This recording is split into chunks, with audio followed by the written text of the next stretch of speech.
So the personal part with me and my grandfather, I just know, I've always known since then he's with me everywhere I go. I never doubt that. Even that job and everything in Dallas, when the time came, they came to me. I was running this project for them, and they said, it's going to Houston. You've made it grow this much for us, it's getting bigger. We want you to go to Houston. It was going 3 shifts, 24 hours a day for compact computers. You're the man. And at that time they were telling everybody, I just felt myself, I felt Creator lift me up in the room and just said, no, go home. I never doubted that voice. They had more fear than I did. You've got a new truck, you've got a lease on an apartment, you've got all these things. I walked away from the job, everything, I let it go. I said, I'll help y'all ship it, do whatever. And Vice President, everybody was coming to me and begging me, and I was going, I gotta go. I just gotta go home. What do? You can't go against that voice.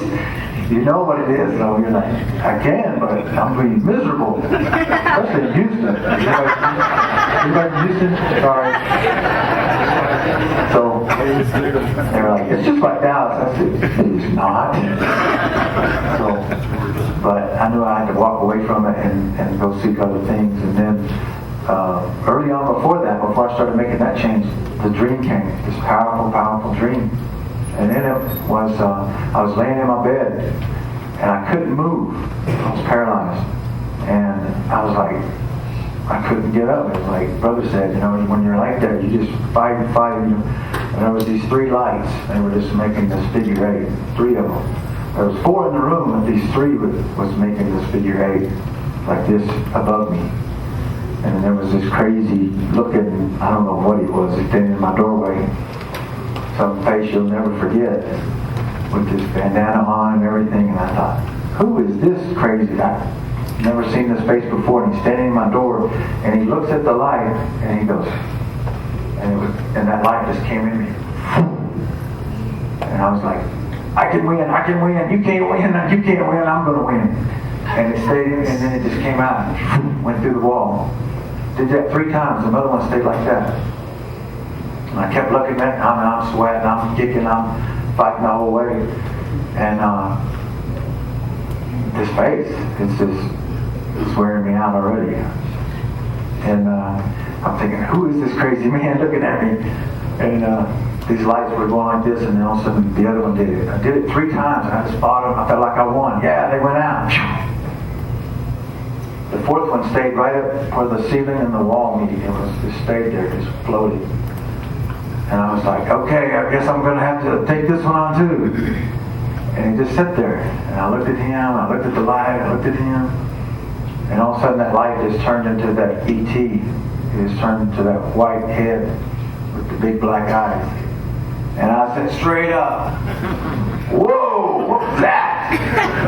And my girlfriend at the time, she was sitting there just brushing her teeth going, what just happened to you?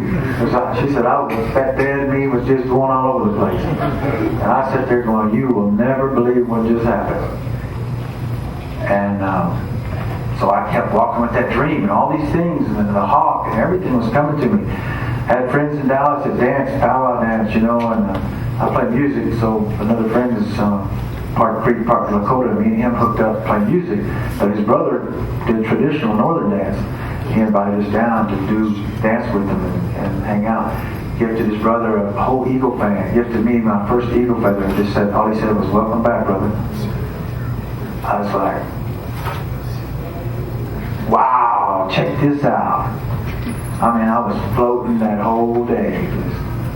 You couldn't have got that thing out of my hand. I was like, check this, I'm an Indian now.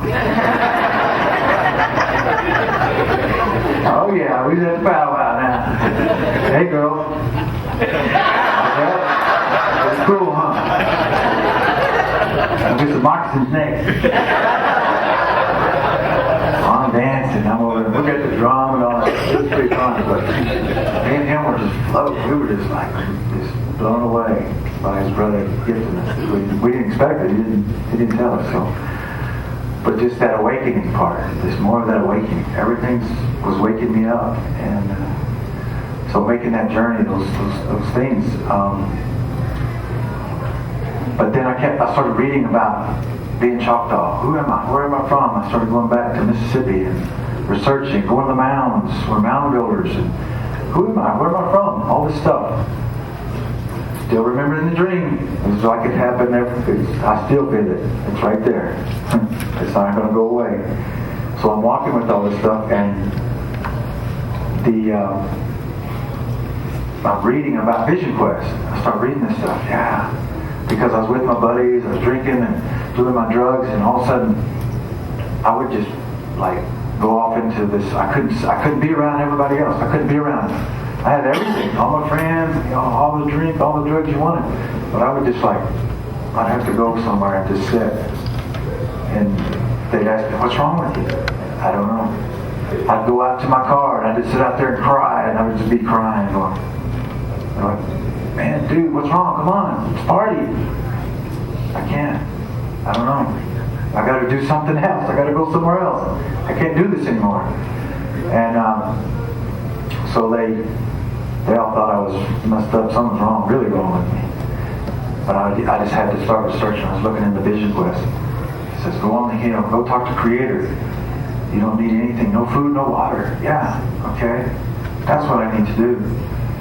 I was in Dallas, Texas. I was like, ain't no mountains over there. Well, I ain't finding a place to go. Well, nobody understands what I'm going through. Nobody knows. But I thought, and my brother's here with me, but he lives here in Albuquerque. And I thought, mountains. Yeah, and he'll understand me. Me and him, we got a good connection. He'll understand me. I was going to call him up and I said, I'm going to come out there. I just need you to take me somewhere. I'm just going to take a jacket and a blanket and just go. I need to talk to the one. I got to go. That's all. I need to do this. And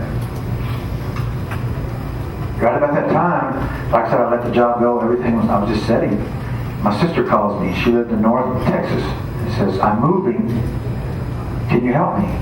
Okay. Yeah, I'll go up. I'm not doing anything. I'll go to help her. And she says, I need a rental truck, but I don't have a credit card. I got one. It's maxed out. Who cares? Let's get your truck. Let's get your stuff. I'm not doing anything. So then she starts telling me, well, she's met this man, this Choctaw man, and a couple other elders, Choctaw elders, and we're all doing ombleche. I said, where have I seen that word before? I've seen it written somewhere. I said, tell me more. So as I was driving, we were moving. Tell me some more. So she told me, fasting, Vision Quest. Okay, tell me more. So she's telling me, we moved all our stuff that day. Come on, I want you to meet somebody. And we got this Choctaw lady, elder. She's been going up north and dancing with these elders. And her and her husband, I sat and met with them first. And they told me all this stuff. Here's what you need. Go get this stuff. You're going to do it. You're going to do it. And I told them my story, what had been going on. And they said, yeah, go get your stuff. But you got to go meet this man. This crazy looking man. Great, thanks. And so me and my sister, we went to him and we offered to ask for his help to do a Vision Quest. And when I did, I told him the dream. And he said, yeah, they were bringing you something, you just weren't ready, you're just too much fear. But it's medicine and you need to learn about it, okay? I said, well, who's the man? Doesn't matter right now. So I didn't get any explanation about that. So we got our things and we went off and we went to the place to do our Vision Quest. And when we were there,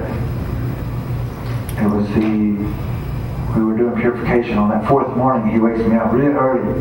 Get up, you gotta get your stuff ready, you gotta go. I'm up, I'm over preparing my things, so making all this stuff up. And I look up, and this whole time he wore a cap.